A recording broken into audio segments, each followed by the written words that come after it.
Hello student, आज मैं complex analysis शुरू कर रहा हूँ। और कॉम्प्लेक्स एनालिसिस शुरू करने से पूर्व सबसे पहले तो हमें कॉम्प्लेक्स नंबर के बारे में जानना ही होगा। कॉम्प्लेक्स नंबर क्या है, कहाँ से आया है कि नहीं। तो मैं आपको बता दूँ, the fundamental ideas of extending the real number system by the introduction of complex number was first necessitated by a solution of algebraic equation x square plus 1 equals to 0 and x square plus 2x plus 3 equals to 0. There is no real number satisfied the above equations. These equations. कोई है ही नहीं real number system में कोई ऐसा number जो इन दो equation को satisfied करता है। तो फिर प्रॉब्लम आई कि भाई ऐसा कौन सा नंबर है जो इन इक्वेशन को सेटिस्फाइड करता है। तो आइलर जो थे फर्स्ट मैथमेटिशियन थे जिन्होंने एक प्रतीक दिया आयोटा, एक सिंबल आयोटा इंट्रोड्यूस किया। किसने? आइलर ने। अब इनने तो इंट्रोड्यूस कर दिया, फिर आए गॉस सर। इन्होंने ये बोला कि अलजेब्रिक इक्वेशन जिनके रियल कोएफिशिएंट हैं उनके सॉल्यूशन कॉम्प्लेक्स हो सकते हैं, कॉम्प्लेक्स नंबर सॉल्यूशन हो सकते हैं। किसके? अलजेब्रिक इक्वेशन के। उसके बाद इन्होंने कॉम्प्लेक्स नंबर के सॉल्यूशन के बारे में बताया था। और गॉस का काम ज़्यादातर कॉम्प्लेक्स एनालिसिस में ज्योमेट्रिकल पे था। उसके बाद हैमिल्टन आए जिनने कॉम्प्लेक्स नंबर की थ्योरी दी। कॉची आए जिनने कॉम्प्लेक्स में इंटीग्रेशन को समझाया। विरस्ट्रास आए जिनने कॉम्प्लेक्स में यूनिफॉर्म कन्वर्जेंस को समझाया। और ऐसे बहुत सारे मैथमेटिशियन आए जिनने हमें कॉम्प्लेक्स को समझने में आसानी हो, इसलिए अपने बहुत ज़्यादा उन लोगों ने थ्योरी को दिया गया है। तो इन जनरली कॉम्प्लेक्स नंबर सभी जानते हैं x प्लस आयोटा y की फॉर्म में लिखा जाता है ना, जहाँ x आपका रियल पार्ट और y आपका इमेजिनरी पार्ट है, x प्लस आयोटा y, और इसको हम z से लिखते हैं। बहुत सारी किताबों में आपको ऑर्डर पेयर मिलेगा x y। ऑर्डर पेयर का मतलब है कि आप x y को y x से लिखने की गलती मत कीजिएगा। ये दोनों बराबर तभी होते हैं जब x बराबर y होते हैं। क्यों? क्योंकि ये रियल पार्ट को डिनोट कर रहा है और ये इमेजिनरी पार्ट को डिनोट कर रहा है। तो ये सब कुछ तो ठीक है, लेकिन अब इसके बाद हम कॉम्प्लेक्स नंबर को कैसे जोड़ते हैं, कैसे घटाते हैं, कैसे गुणा भाग, सब हम पहले इस क्लास में सीख के आए हुए हैं। यहाँ पर हमें फ़िलहाल जो हमारा कार्य है वो हमें नेट के लिए फोकस करना है। तो हमें इतना तो पता ही है कि हम कैसे ऐड करते हैं, कैसे सब्ट्रैक्ट करते हैं और कैसे गुणा भाग करते हैं। तो सबसे इम्पोर्टेंट चीज़ है order complete property. Order complete property, order complete property, या हम बोल सकते हैं ऑर्डर प्रॉपर्टी। ऑर्डर प्रॉपर्टी में ट्राइकोटोमी प्रॉपर्टी आती है। जैसे रियल नंबर सिस्टम में तो हम दो रियल नंबर उठा लें और दो रियल नंबर के बाद हम बोल दें कि भाई अगर a और b दो रियल नंबर हैं तो इनमें से पक्का या तो a और b बराबर होंगे, या a b से बड़ा होगा, या फिर a b से छोटा होगा। पर क्या कॉम्प्लेक्स नंबर में इसमें कोई मीनिंग है? तो कॉम्प्लेक्स नंबर आपका can not be order complete, right. Example कि अगर Z1 और Z2 दो कॉम्प्लेक्स नंबर हैं तो Z1 इक्वल्स टू Z2 और Z1 is greater than equals to Z2 और Z2 is greater than Z1 has no meaning unless Z1 and Z2 are real number. Real number है तब तो ठीक है भाई, ये तो रियल फील्ड बन गया। लेकिन अगर कॉम्प्लेक्स नंबर फील्ड में ये रियल नंबर नहीं है तो इनका कोई भी मतलब नहीं है। जैसे एग्जांपल ले लेते हैं विथ एग्जांपल, Z1 को मैंने आयोटा ले लिया और Z2 को मैंने 0 ले लिया, तो साफ है पहला iota is not equal to 0, case first final. दूसरा है कि मान लिया आयोटा 0 से बड़ा है, तो अगर आयोटा 0 से बड़ा है तो आयोटा को आयोटा से मल्टीप्लाई करोगे, इनइक्वालिटी प्रिजर्व रहेगी, तो -1 ग्रेटर देन 0, ये भी आपका कंट्राडिक्ट हो गया। अब तीसरी कंडीशन है कि भाई आयोटा अगर 0 से छोटा है तो आयोटा को आयोटा से मल्टीप्लाई करोगे, फिर इनइक्वालिटी चेंज हो जाएगी, -1 ग्रेटर देन 0। तो तीनों केसों से आपको देखने को मिला कि यहाँ पर ये भी कंट्राडिक्ट है, ये भी कंट्राडिक्ट कर रहा है और ये भी कंट्राडिक्ट कर रहा है। इसका मतलब कॉम्प्लेक्स नंबर में अगर Z1 और Z2 दो रियल नंबर नहीं हैं तो इनका कोई भी मीनिंग नहीं है। ये हमारी ऑर्डर प्रॉपर्टी है कॉम्प्लेक्स के बारे में। फिर हम कॉम्प्लेक्स के कॉन्सेप्ट को आगे पढ़ें, इससे पहले हमें थोड़ा बहुत इनकी प्रॉपर्टीज़ के बारे में पढ़ना पड़ेगा कि क्या क्या प्रॉपर्टीज़ हैं कॉम्प्लेक्स नंबर सिस्टम की। जैसे हम जानते हैं रियल पार्ट ऑफ जेड का modulus is less than equal to Z, एक प्रॉपर्टी ये है, ये हम सब छोटी क्लास में पढ़ के आए हैं। इमेजिनरी पार्ट ऑफ जेड, ये हम प्रॉपर्टी पढ़ के आए हैं। जेड का मॉड और जेड बार का मॉड सेम होता है, ये भी हम प्रॉपर्टी पढ़ के आए हुए हैं। चौथा Z1 प्लस Z2 बार, Z1 बार प्लस Z2 बार, और प्रोडक्ट में Z1 Z2 बार अगर है तो Z1 बार और Z2 बार। आई बात समझ में? ये प्रॉपर्टी हम पढ़ के आ चुके हैं और यहाँ पर हम इनकी हेल्प से बहुत कुछ सीखने वाले हैं, बहुत कुछ। तो पार्ट सी में क्या होता है, पार्ट सी में जब हम पढ़ते हैं, वहाँ क्वेश्चन अटैम्प्ट करते हैं तो छोटी छोटी चीज़ें आती हैं। अगर हम उसको छोटी छोटी चीज़ों को हमें थ्योरी के रूप में हमें याद नहीं होंगी या सॉल्व करना नहीं आएगा तो वहाँ पर सॉल्व करने में हमें बहुत सारी समस्याएं उत्पन्न हो जाती हैं। आई बात समझ में? तो इसलिए हम क्या करेंगे, हम यहाँ पर इन सब चीज़ों को बहुत अच्छे से देख के जाने वाले हैं। एक क्वेश्चन है कि अगर Z1 और Z2 दो कॉम्प्लेक्स नंबर है, are two complex number, and Z1 minus Z2 bar and Z1 Z2 both are real, both are real। अगर दोनों रियल हैं तो Z1 और Z2 के बारे में आपका क्या ख्याल है? इनका नेचर क्या है, इनकी प्रकृति कैसी होगी? तो वहाँ पर हम इन चीज़ों को यहीं से सीख के जाएंगे तो वहाँ पर कोई प्रॉब्लम होने वाली है नहीं। तो हम देखते हैं Z1 माइनस Z2 बार आपको दिया है कि ये रियल है, चलो मान लिया। Z1 Z2 का प्रोडक्ट भी रियल है, चलो ये भी मान लिया। अब जब ये रियल है तो इन दोनों का प्रोडक्ट भी रियल आना चाहिए, है कि नहीं?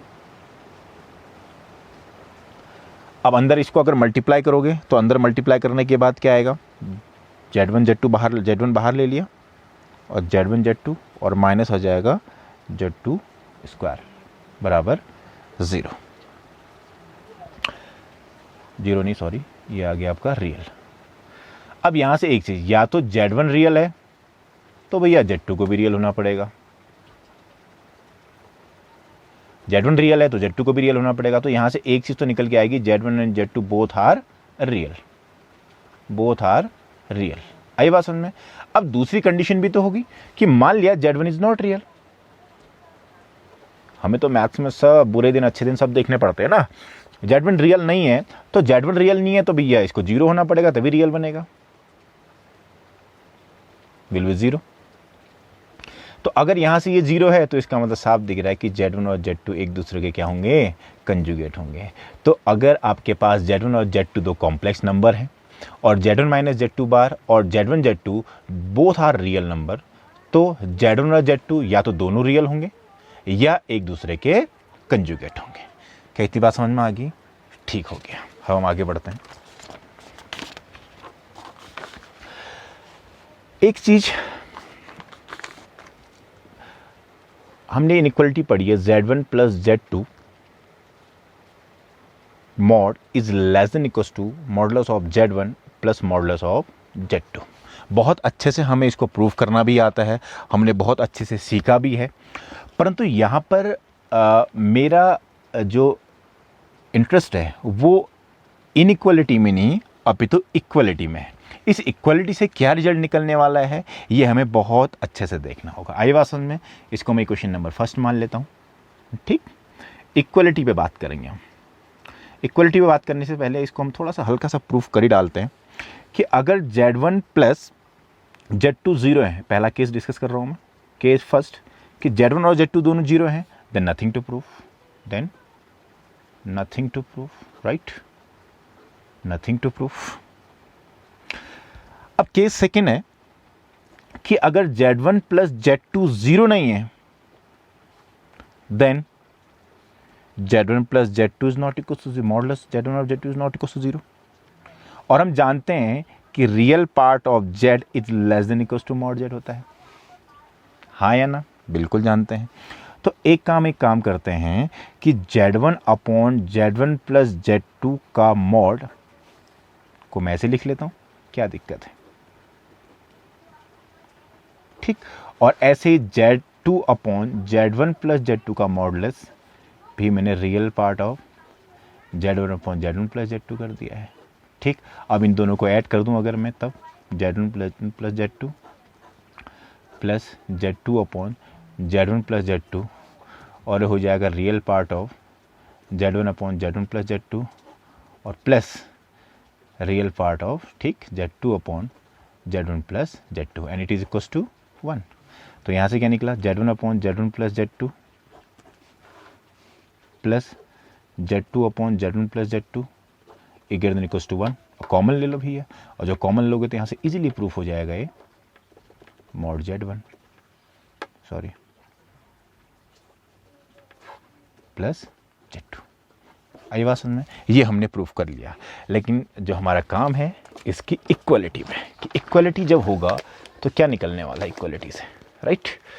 चलिए ठीक, अब हम इक्वलिटी पे ध्यान देते हैं। Case first,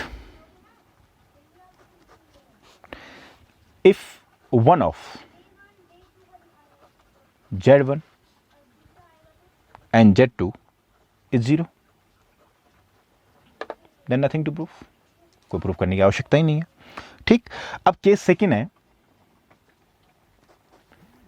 if Z1 plus Z2 is not equal to 0, equal to 0, Z1 plus Z2 अगर 0 है तो ये इक्वलिटी तभी सेटिस्फाइड होगी जब Z1 बराबर भी 0 होगा और Z2 बराबर 0 होगा। अगर अदरवाइज तो आप Z1 बराबर ले लीजिए आप 1 और Z2 बराबर ले लीजिए आप -1, बर्बादी होने की कंडीशन पर आग खड़े उठे, है कि नहीं। यहाँ तो 0 आ गया भाई, और यहाँ क्या आ जाएगा Z1 प्लस Z2, ये आ जाएगा आपका 2, तो हो गया ना, इक्वलिटी होल्ड नहीं हो पा रही है। तो अगर Z1 और Z2 दोनों में से एक 0 है तो कोई दिक्कत नहीं है। Z1 प्लस Z2 अगर 0 है तो या तो इक्वलिटी होल्ड होने के लिए Z1 और Z2 दोनों को 0 होना पड़ेगा। और अब तीसरा केस आता है कि जब Z1 प्लस Z2 भी नॉन जीरो है, Z1 भी नॉन जीरो है, Z1 भी नॉन जीरो है और Z2 भी नॉन जीरो है, तब क्या कंडीशन निकलने वाली है, बहुत ध्यान से देखिएगा। और हम पहली बात, हमें कुछ चीज़ें नोट करनी होंगी। Real part of mod Z, अगर मॉड Z बराबर real part of mod Z है तो यहाँ से हमें पता है इमेजिनरी पार्ट ऑफ Z बराबर क्या होता है, 0 होता है, राइट। छोटी छोटी प्रॉपर्टी हैं जो हमें पहले से ही आती हैं। अब उसके बाद हमने यहाँ भी इनइक्वलिटी पढ़ी थी एक, ये वाली, आई बात समझ में। तो ये कंडीशन है होल्ड होने के लिए तभी हो पाएंगी, ये इनइक्वलिटी थी। अब इक्वलिटी होने के लिए भैया ये इनइक्वलिटी को हटना पड़ेगा, बराबर आना पड़ेगा, और बराबर तभी आ पाएगा, मैंने अभी बोला, यहाँ देख लीजिए, तो जब ये दोनों बराबर है तो इमेजिनरी पार्ट ऑफ Z 0 है, तो इसका मतलब यहाँ पर अगर ये दोनों बराबर आ रहे हैं तो real part of Z1, imaginary part of Z1 upon Z1 plus Z2 को 0 होना पड़ेगा, और यहाँ भी imaginary part of Z1 upon Z1 plus Z2 को 0 होना पड़ेगा, ठीक। तो यहाँ से क्या निकल के आ रहा देखिए, तो हम यहाँ से डायरेक्ट बोल सकते हैं कि इक्वलिटी होल्ड होने के लिए इमेजिनरी पार्ट ऑफ Z के कर देता हूँ Z1 प्लस Z2 इसको बराबर 0 होना पड़ेगा, जहाँ के का मान 1,2 है। लेकिन रियल पार्ट को आपका ZK upon Z1 plus Z2 बराबर is greater than equals to 0 होना पड़ेगा, जहाँ के का मान 1,2 है, ठीक है। और ये तब पॉसिबल है, that is if and only if Z1 Z2 bar upon Z1 plus Z2 norm whole square is equals to real part of Z1 Z2 bar upon Z1 plus Z2 बार का होल स्क्वायर, यानी कि इमोड आएगा यहाँ पर, right, ठीक। अब यहाँ से दोनों कट गए, बचा कितना, Z1 Z2 bar equals to real part of Z1 Z2 bar. पता है यहाँ से क्या चीज़ निकल के आई, अगर Z1 Z2 बार बराबर real part of Z1 Z2 आ गया, यहाँ देखिए मॉड Z बराबर रियल पार्ट ऑफ Z आ गया, तो इसका मतलब इमेजिनरी पार्ट ऑफ Z बराबर क्या है, 0 है। और अगर ये ऐसा है तो इसका मतलब हम यहाँ से साफ साफ बोल सकते हैं कि Z1 Z2 bar is non negative real number, non negative real number. और नॉन नेगेटिव रियल नंबर का मतलब Z1 Z2 bar is non negative real number का मतलब है कि ये Z2 जो है Z1 का स्केलर मल्टीपल होगा, Z1 जो है Z2 का स्केलर मल्टीपल होगा। अब मैं यहाँ पर एक चीज़ बहुत अच्छे से ध्यान देने वाली बात है कि जब हमने बोला कि Z1 Z2 bar is non negative real number, non negative real number, non negative real number, and this is equivalent to Z1 is scalar multiple of Z2, but जो यहाँ पर K है ये 0 से बड़ा होना चाहिए। अब इसका मतलब ये समझ में आया कि अगर आपका Z1 प्लस Z2 का मॉड बराबर mod Z1 plus mod Z2 है तो Z1 और Z2 आपस में क्या होंगे, लीनियरली डिपेंडेंट हो जाएंगे। Z1 किसका स्केलर मल्टीपल है, Z2 का। इसका मतलब K टाइम Z2 है तो इसका मतलब Z1 किस पर डिपेंड है, Z2 पे। तो simply Z1 and Z2 are linearly dependent. आई बात समझ में। अब एक बात मुझे बताइए, मैंने बोला कि Z1 बराबर क्या है, K टाइम Z2, जहां K क्या है आपका 0 से बड़ा है। तो अगर Z1 बराबर हमने लिया x1 प्लस आयोटा y1 और Z2 बराबर हमने लिया x2 plus iota y2, then Z1 is equal to K time Z2।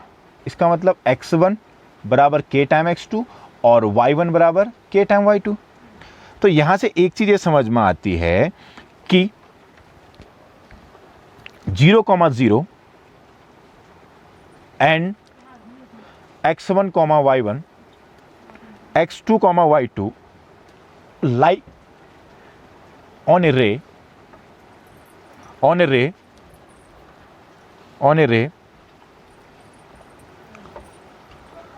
from 0,0। आई बात समझ में। सब 0,0 and x1, y1, x2, y2 lie on the ray from 0,0। इसका मतलब है कि Z1 and Z2 are linearly dependent. बहुत आपको इस थ्योरी को याद रखना है कि अगर इस कंडीशन में ये आपकी इक्वलिटी होल्ड हो रही है तो Z1 और Z2 दोनों आपस में क्या है, लीनियरली डिपेंडेंट हैं। अब जब लीनियरली डिपेंडेंट हैं, अब तो इसका मतलब यहां से क्वेश्चन आ सकता है कि इक्वलिटी implies linearly dependent और linearly dependent implies equality। इन दोनों में क्या सही है, या हम बोल सकते हैं कि linearly dependent implies equality। क्या ख्याल है? देखिए अभी तो हम प्रूफ कर चुके हैं कि इक्वालिटी है तो linearly dependent अवश्य है, लेकिन एक बात मुझे बताइए, अगर मैं Z1 बराबर 1 ले लूं, Z2 बराबर -1 ले लूं, तो Z1 and Z2 are linearly dependent, but in this case Z1 plus Z2 mod is not equals to mod Z1 plus mod Z2। इसका मतलब ये कंडीशन होल्ड नहीं होती है। तो आ गया कहीं पे कि अगर इक्वलिटी होल्ड, छोटे मोटे एग्जाम में भी आ सकता है कि ये इक्वलिटी होल्ड हो रही है, तो इस इक्वलिटी होल्ड होते वक्त Z1 और Z2 में क्या रिलेशन है। तो इक्वलिटी होल्ड हो रही तो लीनियरली डिपेंडेंट है, और अगर लीनियरली डिपेंडेंट है इसका मतलब जरूरी नहीं कि इक्वलिटी होल्ड हो। इसका मतलब ये इफ एंड ओनली इफ वाली कंडीशन नहीं है। आई बात समझ में, इक्वलिटी। ठीक, बाकी अगली वाली व्याख्यान में डिस्कस करते हैं, अभी इतना ही।